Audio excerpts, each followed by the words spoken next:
गया था। हाँ हाँ, वो चला गया फिर बहुत देर तक हम आपको टेक्स्ट भी नहीं कर पाए, तो खत्म हो गया था ना। तो हम लोग ये यस थ्री सर। बी कर रहे थे ना। हाँ, yes sir, yes I think sir. हो ही गया था ऑलमोस्ट। देखिए मतलब आइडिया तो आया था कि कैसे करना है। देखिए सो इसमें ये था ना कि जैसे 1 4 ले ले हम, तो ऐसा। सो कोई प्राइम नंबर का स्क्वायर वाला यहाँ चल जाएगा, ठीक है ना। आप इनमें से ऐसे नंबर सेलेक्ट करो जो प्राइम नंबर का स्क्वायर है। ऐसे कौन कौन से नंबर्स हैं? सर क्या बोले, प्राइम नंबर का स्क्वायर? समझ में नहीं, क्या मतलब क्या हाँ, हुआ? स्क्वायर ऑफ, जैसे 4 क्या है, 4 is 2 स्क्वायर हाँ ना। हाँ हाँ सर। वैसे ही और कौन सा नंबर जो प्राइम नंबर का स्क्वायर, 9 है, जो कि 3 9 हो स्क्वायर गया है। सर। हाँ, और कौन सा है, 5 हो जाएगा। 25 जो कि 5 स्क्वायर है। 7 49। 49 जो कि 7 स्क्वायर है। और 121 तो आना नहीं चाहिए सर, हाँ, वो है ही नहीं 11 उसके का तो। अंदर। तो ये हो गया। तो ये सब नंबर्स हैं जिसके पास सिर्फ 3 फैक्टर होंगे। जैसे इसके पास 3 फैक्टर है, 1 2 4। इसके पास 3 फैक्टर है, 1 3 9। इसके पास 3 फैक्टर है, 1 5 25। इसके पास 3 फैक्टर है, 1 7 49। यही है ना। ये हो गया। Yes sir. और कुछ हो सकता है? देखो और कोई सा नंबर है क्या जहां पे सिर्फ 3 फैक्टर हो?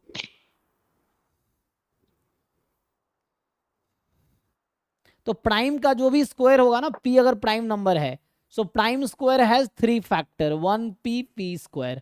तो हो गया। अब देख लो प्रोबेबिलिटी क्या होगी। Total you have 100 numbers, there are हाँ फोर तो। फोर फेवरेबल, 4 ही है ना। तो यस सर। 2 3 5 7 9 11, आगे तो होगा नहीं। तो ठीक है, तो इसका मतलब है 4 out of 100। तो आंसर इज 1/25 देन। ये आंसर है। ठीक है। Yes sir. जी। सर 5 का 1। ओके, 5 का ए। तो ये 5 का ए। अच्छा, तो ये कह रहा है कि क्या है, कार्बोनाइट्रेटेड डिड, क्या है, nitrided bushes need to meet the specification on 3 output characteristics, namely surface finish, case depth and dimensional variation. ठीक है। otherwise the bush is considered as a defective bush. Suppose a batch of 240 bushes have been carbonitrated nitrated कार्बोनाइट्राइड होता था ना, नाइट्राइडेड जो भी है, हाँ। and 30 of them not meet the specification on surface finish. अच्छा,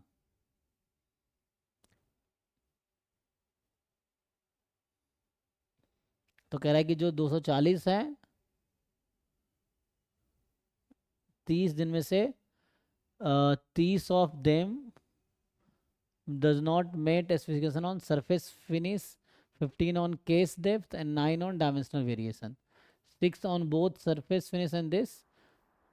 ये सर थोड़ा सेट टाइप का क्वेश्चन है ना? हाँ, सेट का ही है, ए है ना, वैसा है। हाँ। सेट का ये ए यूनियन बी ऐसे कुछ है। And there are no bushes not meeting spacing all condition, है ना। तो ऐसा है। So what is the chance that bush randomly selected from a batch will be defective bush. ठीक है ना। तो यहाँ पे क्या करना है आपको कि लाइक ए बी सी मान लो उसको, है ना।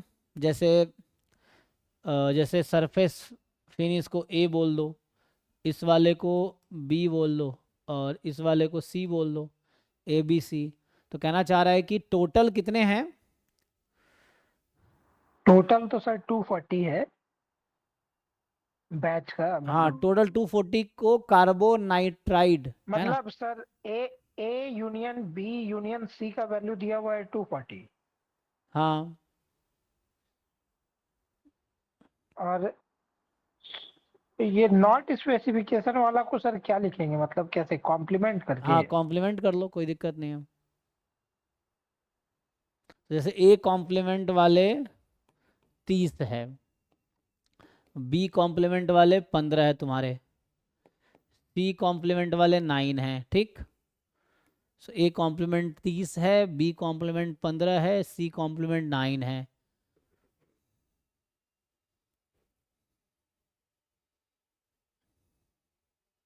And A complement intersection B complement वाले 6 हैं, है ना।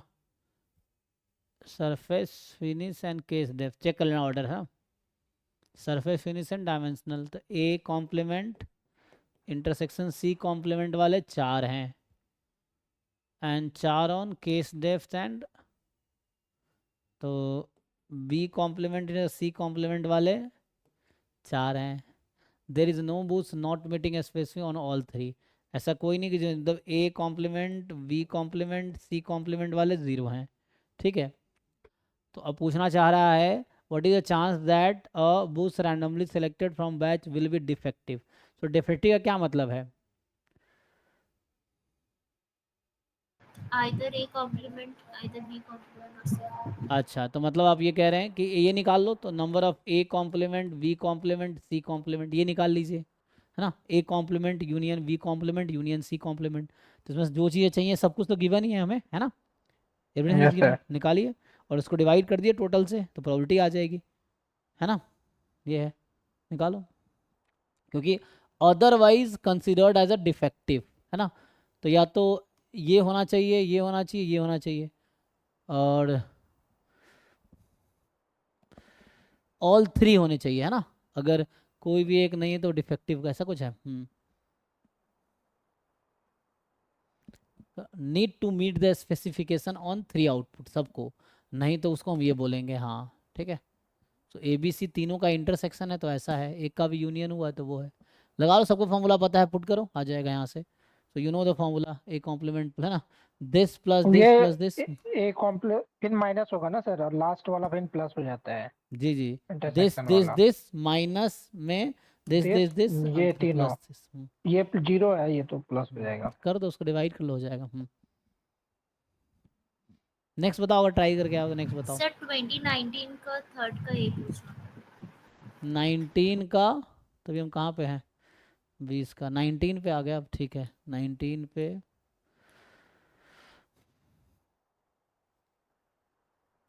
QMB ना,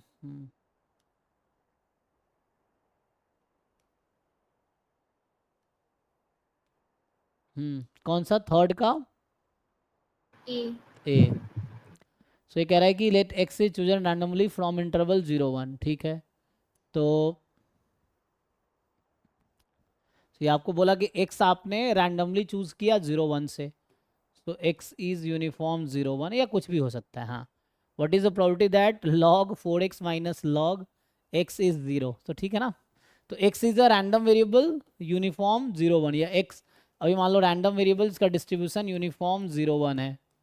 अब आपको प्रोबेबिलिटी निकालना है, थोड़ा इसको सिंप्लीफाई करो, सिंप्लीफाई करोगे तो क्या होगा, log a minus log v, तो आपको पता होगा क्या होता है, कितना होता है। log a by b हो जाएगा sir. What is the probability that this is equal to 0, तो ये 0 सर कब। बट वो ग्रेटेस्ट इंटीजर फंक्शन में है ना, अच्छा ग्रेट, डायरेक्ट। ओ ग्रेटेस्ट है, हाँ वो तो मैं सीधा बॉक्स समझ रहा हूँ। अच्छा आगे पढ़ा नहीं है, दिस इज द ग्रेटेस्ट, कोई दिक्कत नहीं है। तो सर अब वो जो x, पहला जो x है 4x है, तो x का वैल्यू 1/4 पे तो नहीं होगा, क्योंकि उस पे तो log 0 हो जाएगा।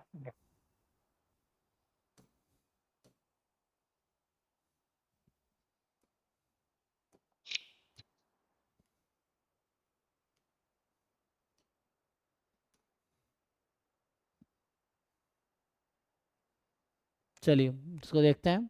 तो हमें देखना है कि क्या प्रोबेबिलिटी है कि ग्रेटेस्ट, चलो ये प्रोबेबिलिटी बाद में निकालेंगे, पहले greatest integer function of log 4x base 10 is equal to greatest integer function of log x base 10, यही है, इसकी प्रोबेबिलिटी निकालनी है हमें। तो x हमारा रैंडम वेरिएबल है यूनिफॉर्म 0 1 में, तो पहले इसको सॉल्व कर लो। अब बताओ ये दो बॉक्सेस कब इक्वल होंगे, और x तो 0 1 में है, तो जब x अगर 0 1 में है तो log x कहाँ से कहाँ तक होगा, आप लोग बताइए मुझे। माइनस इन्फिनिटी से 0 तक। माइनस इन्फिनिटी से 0 बेस 10 में ना, सॉरी log 1 0, तो माइनस इन्फिनिटी 0 होगा। और सिमिलरली जब x 0 से 1 में है तो 4x भी आपका 0 से 1 में है, तो log 4x भी आपका जो होगा माइनस इन्फिनिटी से log 1 0 में होगा। ठीक, तो दोनों की वैल्यू -1 से 0 में। अब आप सर सोचिए, 4x तो 0 से 4 हो जाएगा ना, ओह अगर 4 मल्टीप्लाई करें। है सही कह रहे हैं, तो मैंने गलती से लिखा है ना। सो 4 से मल्टीप्लाई कर देते हैं तो कितना आ जाएगा ये, log 4 बेस 10 है ना। और log 0.6 4 बेस 10 क्या होता है, 0.6। सर। अच्छा, तो कोई बात नहीं, तो हमें तो ये तो इंटीजर है ना। तो अब सोचो, अब आपको ये सोचना है कि ये इंटीजर है दोनों, तो या तो क्या हो सकता है, माइनस इन्फिनिटी तो 0 में है और जो भी है तो कॉमन होना चाहिए। तो ये तो इस चलो यहाँ से देख लेते हैं, box of log x base 10 ये क्या क्या वैल्यू अटेन कर सकता है। तो इसके हिसाब से तो आपका कितना होगा, 1 2 3 सॉरी 0 से निगेटिव है ना, -1 -2 -3, ये पॉसिबिलिटीज़ हैं इसका। और इसकी पॉसिबिलिटीज़ क्या होगी, log 4x बेस 10 ये क्या क्या वैल्यू अटेन कर सकती हैं, 0 भी अटेन कर सकती है ये। अब मैं आपसे पूछूं कि चलो ये वैल्यू -1 अटेन कर रही है मान लो, तो इसकी क्या प्रोबेबिलिटी होगी।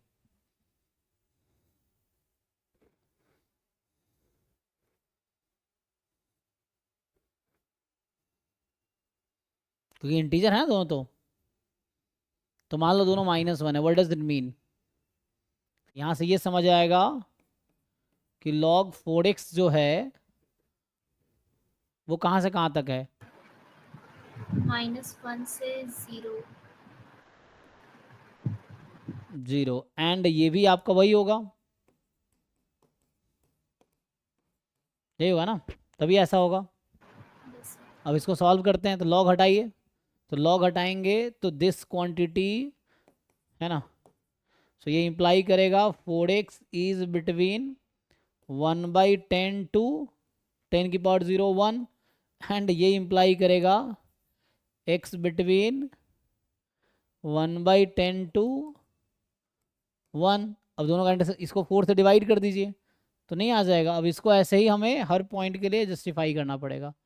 तो अभी जनरलाइज कर सकते हैं, अभी तो मैंने वो किया है, जस्ट एक पॉइंट लेके दिखाया आपको, बट जनरलाइज हो जाएगा ये। सो x की वैल्यू आ जाएगी 1/10 होल अपॉन 4, ये 10 की पावर -1 एक्चुअली ना, 1/10 में तो हॉट 10 की पावर -1 ये था, ये 10 की पावर 0 था है ना, 1 वॉज 10 की पावर 0/4। और यहाँ से है x बिटवीन 10 की पावर -1 टू 10 की पावर 0। इंटरसेक्शन क्या आएगा इसका, आपको क्या लगता है, व्हाट इज द इंटरसेक्शन। सो आप नंबर लाइन बना के इंटरसेक्शन देख लो, हो जाएगा।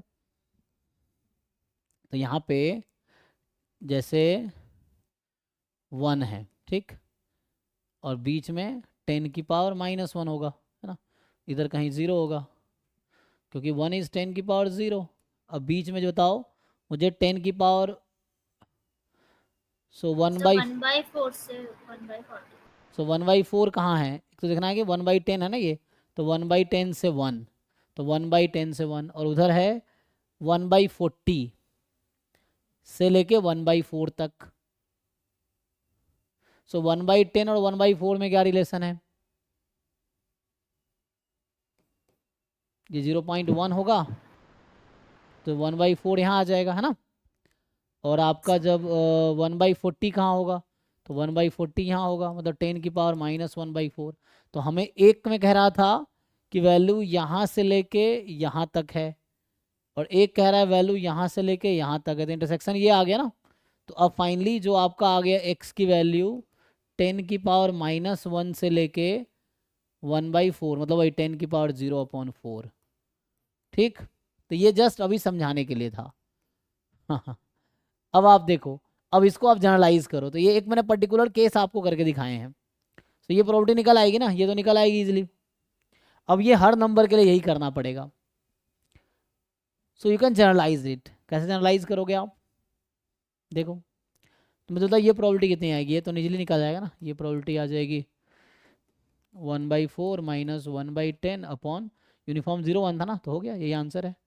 तो ये आ जाएगा जो भी आएगा 6/40 3/20। तो ये एक केस में आया, अभी पूरा केस नहीं आया। ये -2 भी तो हो सकता है, ये -3 भी हो सकता है, -4 भी हो सकता है।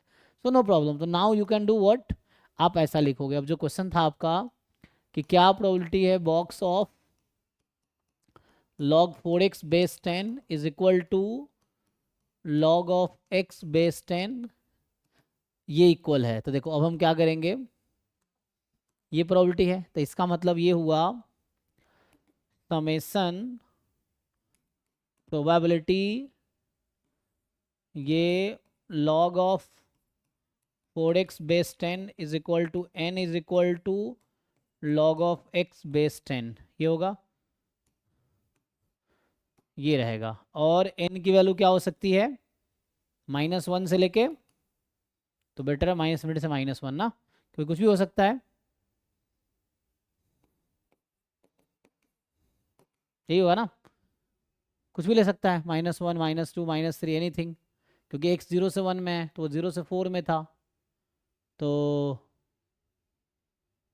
कॉमन वैल्यू जो हो सकती है वो 0 से कम तो हो, मतलब 0 तो हो नहीं सकते ना, 0 होने के लिए 1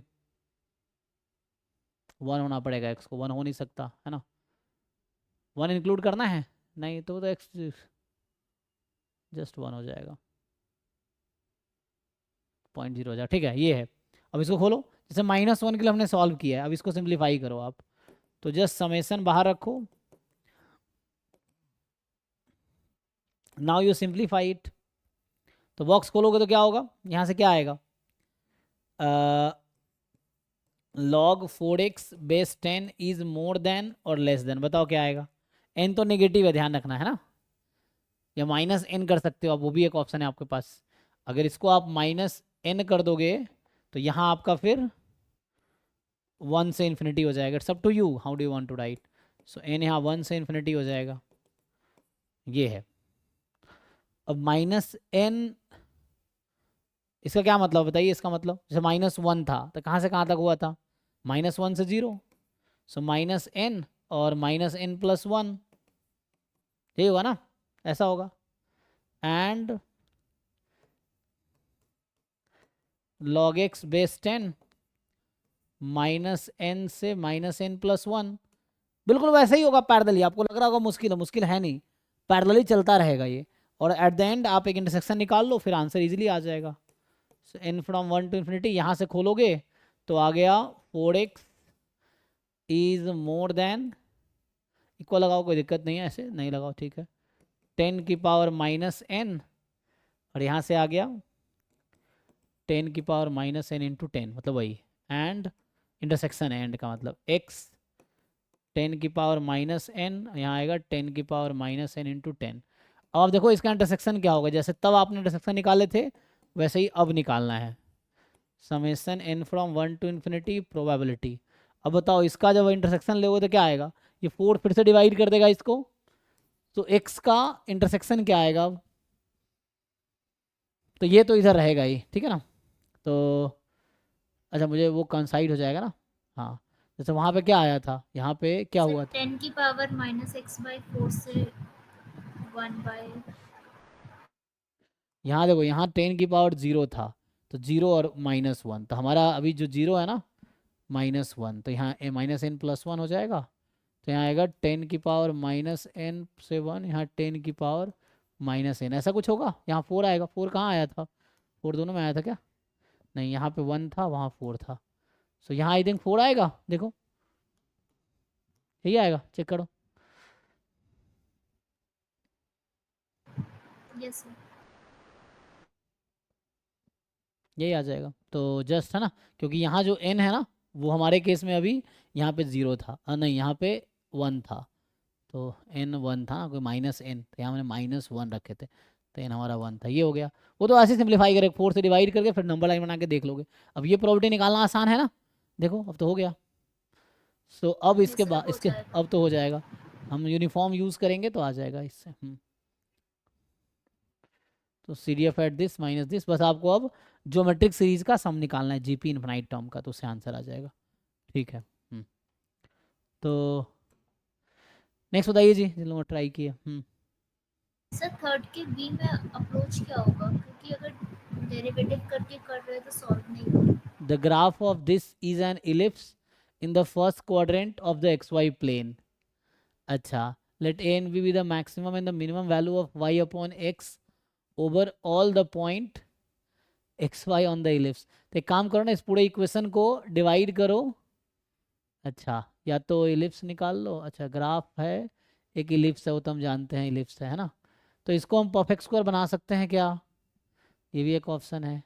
इलिप्स का जो इन जनरल ग्राफ होता है ना, वो ये होता है, लेकिन ये तो रेक्टेंगुलर इलिप्स लग रहा है, बीच में एक्स वाई भी है ना, एक्स वाई नहीं होता तो वैसा है। तो इसका मतलब है कि ये कुछ इस टाइप का इलिप्स है। ठीक है, तो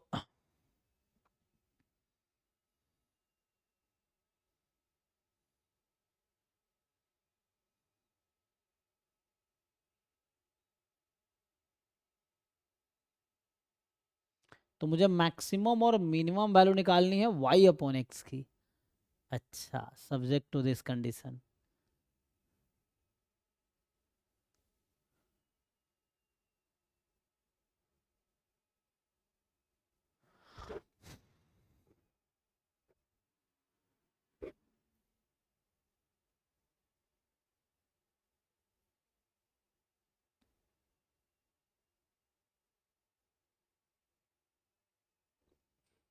तो रेशियो को मैक्सिमाइज करना, what if I divide by y square, तो वैसा आ जाएगा, लेकिन हम मैनेज कैसे करेंगे, है ना, ये देखना है, तो थोड़ा सोचना पड़ेगा। सोचो क्या कर सकते हैं इसमें जो है, व्हाट कैन वी डू, क्या किया जा सकता है।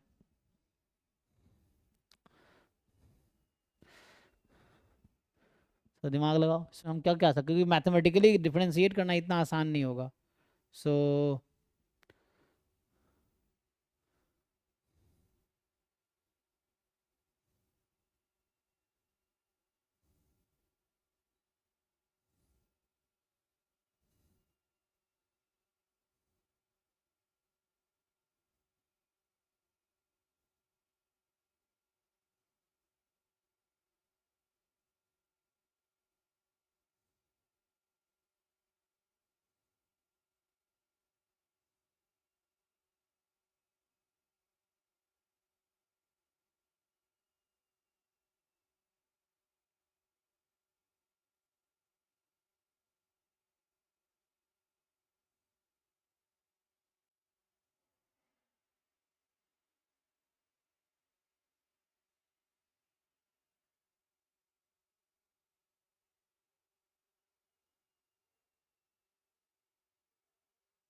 हाँ जी, कुछ समझ आया?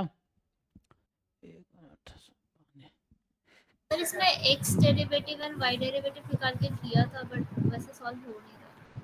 मतलब एक्स का डेरिवेटिव करके आप जीरो पुट करोगे, वाई का डेरिवेटिव जीरो पुट करोगे, तो उससे तो सर क्रिटिकल उसमें पॉइंट आएगी, तो उससे तो सर हाँ इक्वेशन का एक मैक्स, हाँ एक जगह सॉल्व किया है, जैसे जेड इक्वल्स टू पानी पिए। मान लिया है वाई बाय एक्स, और z equal to y by x कर दिया है, और वाई के जगह जेड एक्स लिख करके सॉल्व करके क्वाड्रेटिक बना दिया है एक्स में, और उससे वैल्यू निकाला है। तो उससे भी हो जाएगा, है ना?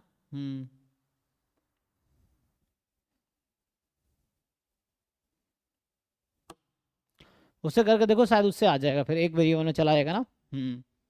तो उससे अगर सॉल्व करोगे,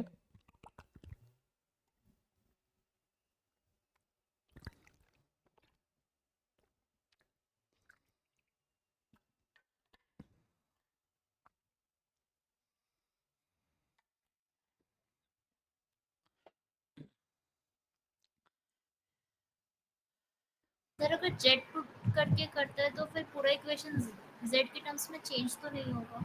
हाँ मतलब कुछ बच जाए, कोई दिक्कत नहीं, हो जाएगा फिर भी।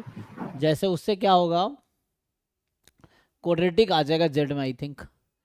तो उससे क्या होगा हमारे पास ना, हाँ सर, एक्स में क्वाड्रेटिक आ जाए। है ना, जैसे मान लीजिए हम मान ले वाई अपॉन एक्स है ना, तो वाई अपॉन एक्स को हम लोग कुछ मान ले, जेड मान लो, जेड मान लो, या कुछ और मान लो,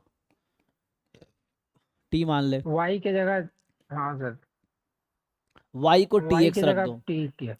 तो हाँ सर। टू एक्स स्क्वायर, और वाई की जगह टी रख देंगे, सो फिर t x square, three y square, so three t square x square, minus 11x minus 20 tx plus 40 is equal to 0। तो अब ये किस में क्वाड्रेटिक है, टी एंड एक्स में, तो किसी एक को हमें तो टी चाहिए ना, हमें टी चाहिए, हम एक्स में इसको ब्रेक करते हैं। सो टी वाला ना, तो T plus two into x square, फिर नहीं एक्स स्क्वायर तीन टर्म है ना, तो यहाँ से एक्स स्क्वायर वाला एक साथ कर लो, so two plus t plus three t square, and bracket में है एक्स स्क्वायर, फिर एक्स वाला एक साथ कर लो, तो एक्स ब्रैकेट में हो जाएगा minus 11 minus 20 tx plus 40 is equal to 0। ये क्वाड्रेटिक इक्वेशन है, तो यहाँ से x की वैल्यू आ जाएगी। तो हमें तो मैक्सिमम मिनिमा किसका चाहिए था, t का। अच्छा, t को मैक्सिमाइज मिनिमाइज करना है, तो मैं अगर t में ले आता क्वाड्रेटिक तो क्या होता, अच्छा t में भी कर सकते थे हम, मतलब टी स्क्वायर वाला एक साथ, और उससे टी की वैल्यू आ जाएगी, फिर मैक्सिमाइज मिनिमाइज कर लेंगे, तो ऐसे भी हो सकता है। तो इससे तो एक्स की वैल्यू आ जाएगी ना, तो हमें तो एक्स नहीं चाहिए, हमें टी चाहिए, और फिर हम मैक्सिमाइज मिनिमाइज कर लेंगे, तो टी निकाल लेते हैं, काम करते हैं। तो यहाँ से ऐसे ना करके हम अगर ये करें, अच्छा डिस्क्रिमिनेंट बनेगा ना उस केस में, अभी जो किया था उसमें क्या होगा, डिस्क्रिमिनेंट बनेगा, तो उसको पॉजिटिव होना पड़ेगा। चलो यहाँ से एक्स निकालते हैं, कोई बात नहीं। तो एक्स क्या होगा, माइनस बी, तो 11 plus 20 t plus minus root under, है ना, ये हो गया माइनस बी, और plus minus b square minus 4ac, तो ये आ जाएगा 11 प्लस, है ना, बी स्क्वायर, तो ये जब minus 4ac, 4 into 2 plus t plus 3t square, ठीक है। सो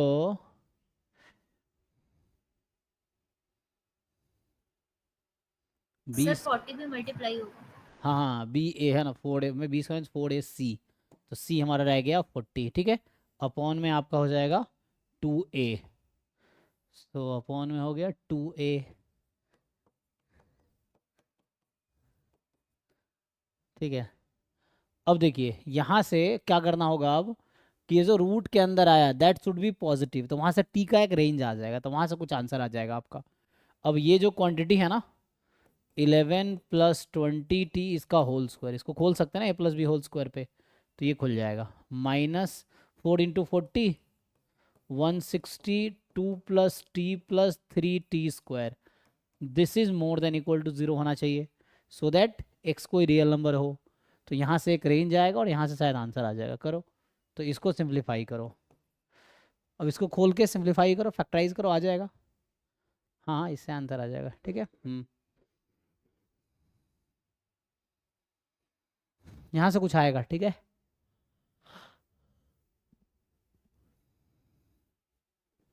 इसको और खोलोगे, 400t² 141, नहीं 11 का स्क्वायर कितना होता है 121 ना, तो 121 फिर प्लस 2ab, 2ab, ठीक है। इससे आ जाएगा 2 इंटू 2 इंटू 11, सो 44, 440 आ जाएगा ऐसा।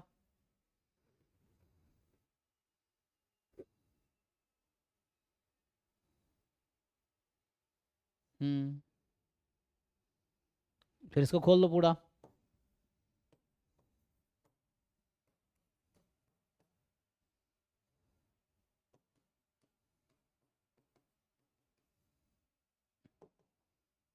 इसको करना है मोर देन इक्वल टू 0। अब इसको आप सिंप्लीफाई करो, तो यहाँ से जब आप सिंप्लीफाई करेंगे तो क्या आएगा देखिए। अब ये टी स्क्वायर वाला एक साथ ले आओ, सो -80t², टी वाला एक साथ ले आओ, सो प्लस 440 और 160,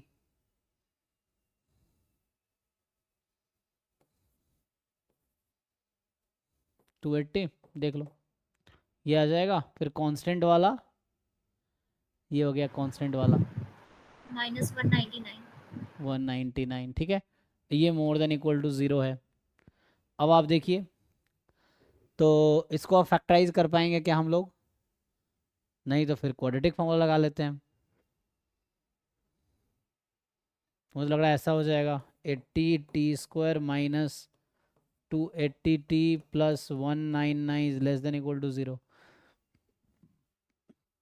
यहाँ से t का रेंज आएगा, ठीक है। तो क्या रेंज आएगा देखो, तो यहाँ t का रेंज ना, क्योंकि उसको नॉन नेगेटिव होना पड़ेगा, तो इसको पॉजिटिव, मतलब इसको क्या बोलते हैं, है ना, नॉन पॉजिटिव होना पड़ेगा।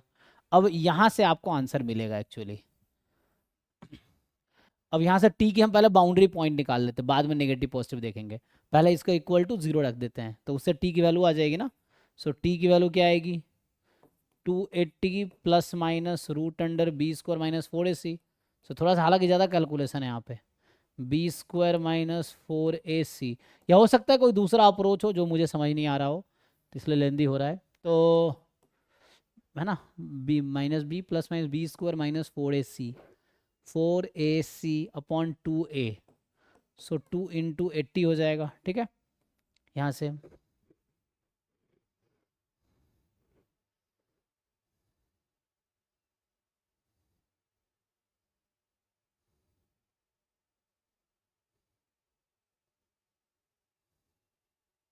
ठीक है, इसको सिंप्लीफाई कीजिए, तो इससे दो वैल्यूज आएंगी ना। अब हमें ये डिसाइड करना पड़ेगा, हम नंबर लाइन पे इसको रख देंगे। सो विल पुट इट और नंबर लाइन, जो भी दो नंबर आएगा यहाँ पे, लेट से एक का नाम t1 एक का नाम t2 रखते हैं। सो t1 t2, सो t1 t2 तो फैक्टर है, तो ये मतलब इसका मतलब हम इसको ऐसा लिख पाएंगे ना। सो मीन्स हम ऐसा लिख पाएंगे t minus t1 into t minus t2 is less than equal to 0। तो t1 t2 के बाहर जब जाएंगे तो ये प्रोडक्ट को तो हमें 0 रखा था, तो जब t1 t2 दोनों ज़्यादा रहेगा तो ये प्लस माइनस प्लस, हमें नेगेटिव चाहिए। सो ये आ गया आपका आंसर जी, ये नेगेटिव बनाना है इसको। तो मिनिमम वैल्यू क्या होगी t1, तो जो ए बी बोला गया था ना आपको, that a b is actually here this t1 and t2। So ये जो t1 की वैल्यू आएगी, यहाँ दो वैल्यू आई है ना, सो दैट मुझे यहाँ बताइए, अच्छा उतना करना भी नहीं है, what is t1 plus t2, इस क्वाड्रेटिक में क्या होता है, सम ऑफ रूट्स -b/a लगा दीजिए। सो 280/80 कैंसिल कर दीजिए, 28/8 कितना होगा, 7/2। So this is the answer. So a plus b is 7/2 for your question. ये a है और ये b है आपका, t1 is a and t2 is b, देख लीजिए। Yes sir. तो हमें स्पेसिफिकली ये निकालने की जरूरत भी नहीं है t1 t2 एक्चुअली, हमें तो बस यही देखना था ना कि ये नेगेटिव कब होगा। तो हम तो यही सोच रहे हैं कि ना, ये हम बोला t माइनस t1 और t माइनस t2, या t minus a t minus b. हमें ये समझ आया कि ये नेगेटिव होने के लिए t को इस बीच में होना पड़ेगा, है ना। तो ये t की मैक्सिमम वैल्यू है, ये t की मिनिमम वैल्यू है। और जब ऐसा होगा, जब t इस बीच में होगा, तभी ये क्वांटिटी नॉन नेगेटिव होगी और तभी x रियल नंबर होगा actually. So this is the conclusion. Okay,